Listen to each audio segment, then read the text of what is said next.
బంగారం దొరికిన చోట అదృష్టం కాదు, ధైర్యమే తాళం చెవి. కథ. ఎడారి అంచున ఉన్న చిన్న గ్రామం పేరు జరీఫాబాద్. ఆ గ్రామంలో అయాన్ అనే యువకుడు ఉండేవాడు. అతను పేదవాడే, కానీ నిజాయితీకి మారుపేరు. ఒకరోజు అడవిలో కట్టెలు తెచ్చేందుకు వెళ్ళిన అయాన్ పెద్ద రాతికొండ దగ్గర కొంతమంది భయంకరమైన దొంగలను చూశాడు. దొంగల నాయకుడు గొంతెత్తి అన్నాడు, "తలుపు తెరుచుకో, బంగారు గుహ." అదే క్షణంలో కొండ పగిలింది.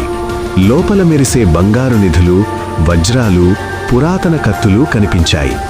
దొంగలు నిధిని లోపల పెట్టి తలుపు మూసి వెళ్ళిపోయారు. రహస్యం.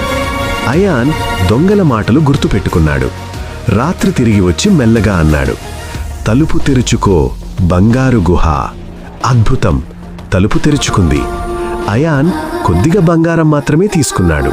లోభం నాశనం చేస్తుంది అని అతనికి తెలుసు. కానీ దొంగలకు విషయం తెలిసిపోయింది. గ్రామంపై దాడి చేయాలని నిర్ణయించారు. అయాన్ తెలివితో గుహలోని మాయా ఉచ్చులను ఉపయోగించి దొంగలందరినీ బంధించాడు. చివరికి ఆ బంగారం గ్రామం అభివృద్ధికి ఉపయోగపడింది.